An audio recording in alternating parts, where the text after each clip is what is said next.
जय श्री राम।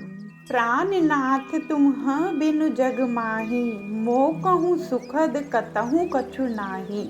सद्भाव रामायण अयोध्या कांड अध्याय 15 भोर भय। सुमंत राजभवन में प्रवेश करता है।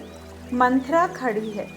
सुमंत जी का स्वागत करती मंथरा ने कहा, सुमंत जी, महाराज और महारानी कोप भवन में हैं। कोप भवन शब्द ने सुमंत जी को थोड़ा आघात तो दिया, पर हिम्मत के साथ वे कोप भवन में गए। देखा तो महाराज धरती पर बेसुध पड़े हैं। महीपति की यह हालत देखकर संत हृदय व्याकुल हो गया। दशरथ जी को प्रणाम कर सुमंत ने कहा, महाराज, अवध आपके दर्शन की प्रतीक्षा कर रहा है। उठिए। क्या हुआ है महाराज? 2-3 बार आवाजें लगाई। महीपति जगे। सुमंत का हाथ पकड़कर रो पड़े। बोले, सुमंत, चांद बनाना था, राहु बन गया। सुमंत, इसमें किसी का दोष नहीं। मैंने और कौशल्या ने पिछले जन्म में बहुत पाप किए होंगे। सुमंत, मेरा और कौशल्या का नसीब जल गया है। महाराज, आप क्या कहना चाहते हैं, यह मैं समझ नहीं सकता। सुमंत, मैं क्या कहूँ, प्रजा को मैंने वचन दिया है, पर महाराज, बताइए तो सही, ऐसा क्या हुआ कि आप रो रहे हैं? दशरथ जी कुछ बोल नहीं सके, धरती पर गिर पड़े।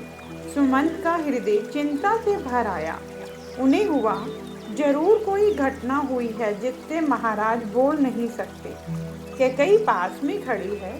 प्रधानमंत्री के अधिकार से सुमंत ने कैकई से पूछा, महारानी, क्या मैं पूछ सकता हूँ कि हमारे अन्नदाता को इस मंगल अवसर पर क्या हुआ है? मुझे अवध को जवाब देना है।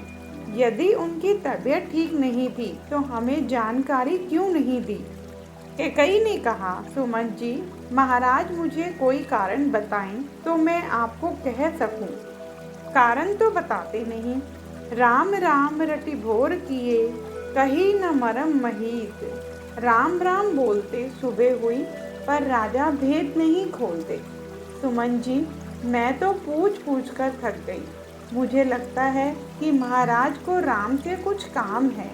आप एक काम कीजिए, राम को जल्दी से राजा के सामने हाजिर कीजिए। चालाक कैकई सुमंत जी को राम को ले आने की सूचना देती है। सुमंत बहुत समझदार हैं। उन्हें लगा कि कारण चाहे जो भी हो, पर इस समय महाराज की जो स्थिति है उसमें सुधार राम दर्शन से ही होगा। कैकई के एक रानी के सौंदर्य में काम दर्शन करने गए, इसमें यह दशा हुई। अब उनको राम दर्शन के बिना कौन सुधार सकता है? जब सुमंत जी ने राम जी को बुलाने के लिए राजभवन में से बाहर निकले, तब लोगों ने उन्हें घेर लिया। पूछने लगे, सुमंत जी, बताइए ना, महाराज बाहर क्यों नहीं आते? उन्हें क्या हुआ है? आप उदास क्यों हैं? सुमंत ने कहा, अवधवासियों, आप थोड़ी राह देखिए, मुझे मजबूर मत कीजिए। लोग चिंतित हुए, सुमंत को रास्ता दिया, पर जगह जगह चर्चा शुरू हो गई कि अयोध्या में कोई अशुभ घटना हुई है। सुमंत सीधे राजभवन जाते हैं। राम जी ने पूजा समाप्त की है। सीता जी ने द्वार खोले हैं। आज द्वार पर कोई सेवक नहीं है। सुमंत जी को देखते सीता जी ने राम जी को पुकार कर कहा, आर्यपुत्र, सुमंत जी पधारे हैं। सीता जी ने सुमंत जी का स्वागत किया।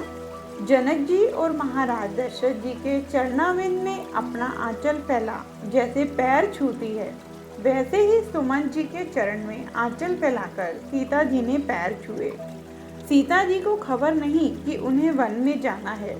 उन्हें तो ऐसा ही है कि आज मुझे अयोध्या की गद्दी की राजरानी बनना है, महारानी बनना है, और जिस दिन महारानी बनना है उस दिन इतनी ही नम्रता, इतनी ही सरलता।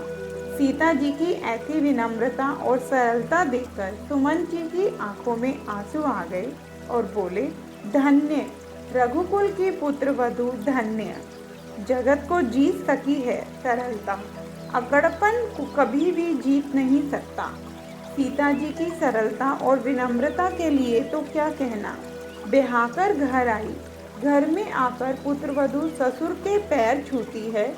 उस अवसर पर पुत्रवधू को ससुर कुछ भेंट दे, ऐसा अपने यहाँ नियम है।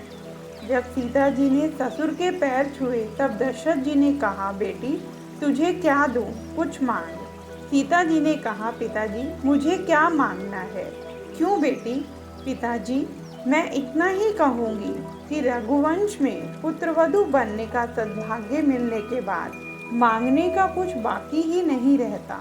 मैं रघुकुल की पुत्रवधू हुई, यही मेरा पूर्ण सद्भाग्य है। ऐसी है सीता। जय श्री राम।